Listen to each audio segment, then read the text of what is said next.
तो पिछले एपिसोड में हमने देखा बहुत कोशिशों के बाद भी एरन बैलेंस करने की ट्रेनिंग नहीं कर पाता, पर बाद में ये पता चलने पर कि उसकी बेल्ट में ही कुछ डिफेक्ट था तो वो दूसरी बेल्ट से कोशिश करता है और अपने मजबूत इरादों की वजह से आखिरकार वो पास हो जाता है। अब आगे पहले सीन में हमें दिखाया जाता है 2 साल बीत चुके हैं और सभी लोग बरसात में जंगलों से होते हुए जा रहे होते हैं, लेकिन आर्मिन काफी धीरे चल रहा होता है। तो सैनिक आर्मिन से कहता है तुम काफी पीछे होते जा रहे हो, अगर ये कोई टेस्ट नहीं बल्कि असली होता तो तुम कब का टाइटन का निवाला बन चुके होते। पर बैग इतना भारी होता है कि आर्मिन उसका वजन सह नहीं पाता और तभी राइनर आकर आर्मिन से उसका बैग लेकर कहता है ऐसे तो तुम्हें बाहर कर दिया जाएगा, आज की ट्रेनिंग ग्रेड में जुड़ेगी। तो आर्मिन कहता है अगर तुम मेरी मदद करोगे तो तुम्हारे ग्रेड्स कम कर दिए जाएंगे। तो राइनर कहता है इसीलिए उन्हें पता मत चलने देना, तुम्हें बस पास होना है। लेकिन उस सैनिक को ये पता चल जाता है और वो अपने मन में कहता है राइनर ब्राउन, इसके पास फिजिकल पावर के साथ साथ मेंटल पावर भी बहुत है। और फिर आर्मिन अपने मन में सोचता है कि किसी पे बोझ बनने से अच्छा है मैं मर जाऊं, और ये कहकर वो राइनर के पास से अपना बैग लेकर आगे की ओर काफ़ी तेज़ी से बढ़ने लगता है। फिर टाइटन्स को मारने की ट्रेनिंग चल रही होती है और सभी अपना बेस्ट देने की कोशिश करते हैं और वो सैनिक सभी की काबिलियत के बारे में अपनी रिपोर्ट्स में लिखने लगता है। जिसके बाद हमें एक दूसरा सीन दिखाया जाता है जिसमें सब हैंड टू हैंड कॉम्बैट की प्रैक्टिस कर रहे होते हैं और एरन कहता है आखिर इसका फायदा क्या है, भला एक सैनिक दूसरे लोगों से क्यों लड़ेगा, दुश्मन से बिना हथियार लड़ना तो बेवकूफ़ी होगी। ये सुनकर राइनर कहता है कि चाहे कोई भी दुश्मन हो हमें हर तरह से लड़ने के लिए तैयार रहना चाहिए, ये हम सैनिकों की जिम्मेदारी है। साथ ही साथ वो एनी की ओर देखकर कहता है उस नाकारा लड़की को सीख देने की जरूरत है, और ये कहकर वो एनी का रास्ता रोक लेता है जिससे वो काफी गुस्सा हो जाती है। और एरन अपने मन में कहता है कि पहले ही वो डरावनी लगती थी पर अब तो वो बिल्कुल शैतान लग रही है। फिर राइनर एरन को आगे कर देता है और एनी एरन के साथ हैंड टू हैंड कॉम्बैट करने लगती है जिसमें वो एरन को बहुत आसानी से हरा देती है। फिर एनी राइनर से कहती है अब तुम्हारी बारी, पर राइनर कहता है नहीं मैं नहीं। तो एरन कहता है पीछे हटने की सोचना भी मत राइनर, उसे एक सैनिक की जिम्मेदारी का एहसास जो दिलाना है। तो राइनर कहता है हाँ एक सैनिक हर लड़ाई से भाग नहीं सकता, पर एनी उसे भी जमीन पे पटक देती है। और एरन उससे पूछता है कि तुम्हें ये किसने सिखाया।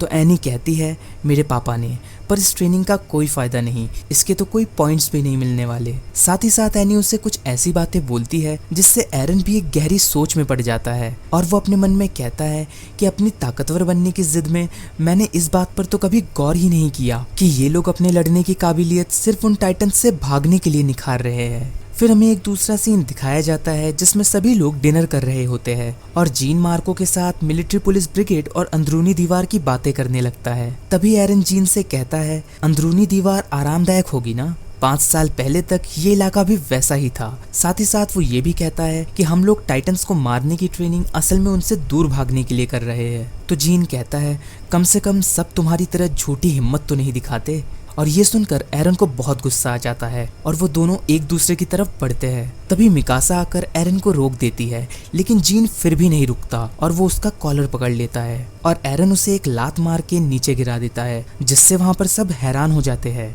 और जीन कहता है अब ये क्या था।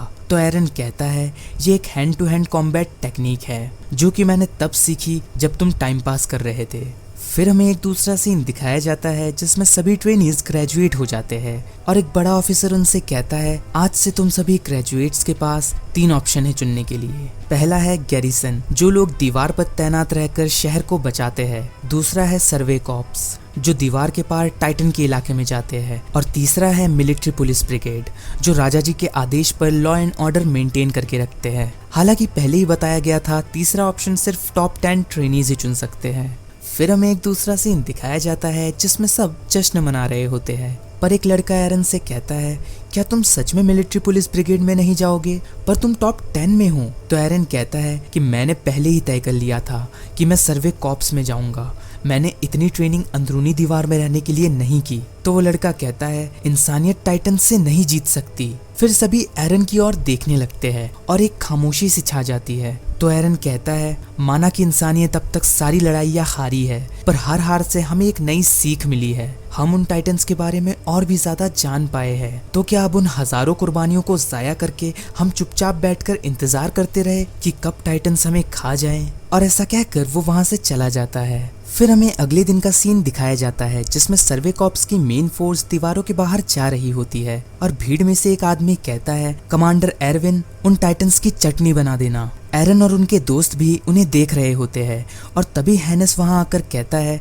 सुना है तुम सब कल ग्रेजुएट हो गए। तो एरन कहता है, आप जैसा पियक्कड़ भी तो अब गैरिसन कैप्टन बन चुका है। तो वो कहता है, चुप करो बच्चे। साथ ही साथ वो ये भी कहता है कि मुझे आज भी दुख है कि मैं तुम्हारी माँ को बचा नहीं सका।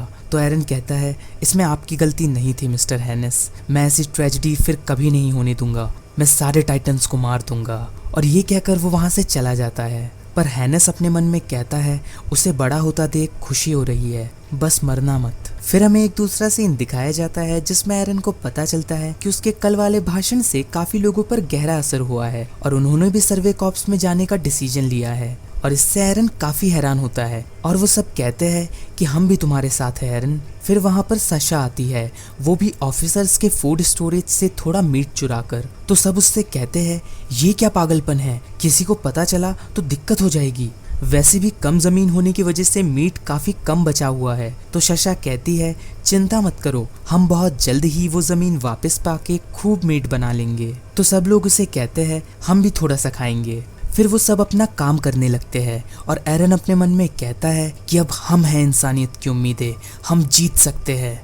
और तभी एक बिजली सी कड़कती है और एरन के पीछे कोलोसस टाइटन खड़ा होता है और सब हैरान होकर वहीं पे रुक जाते हैं। पर उस कोलोसस टाइटन के शरीर से भाप निकलने लगती है जिसके प्रेशर से सब दीवार से नीचे गिरने लगते हैं। पर जैसे तैसे सब अपने 3D मूवमेंट गियर से बच जाते हैं। पर उनमें से एक बेहोश हो जाता है और वो खुद को नहीं संभाल पाता।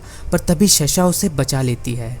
तो एरन कहता है, बाल बाल बचे। पर तभी उसकी नजर गेट पर जाती है जो कि टूटी होती है और वो कहता है, फिर से टाइटन्स अंदर आ जाएंगे। उसके पास्ट के कुछ विजुअल्स भी उसके आंखों के सामने आ जाते हैं जिससे उसे बहुत गुस्सा आ जाता है और वो उस कोलोसस टाइटन की तरफ बढ़ते हुए कहता है, दुश्मन ठीक सामने है, जंग के लिए तैयार हो जाओ। और वो ठीक उस दीवार के ऊपर पहुंच जाता है। वीडियो पसंद आई हो तो एक लाइक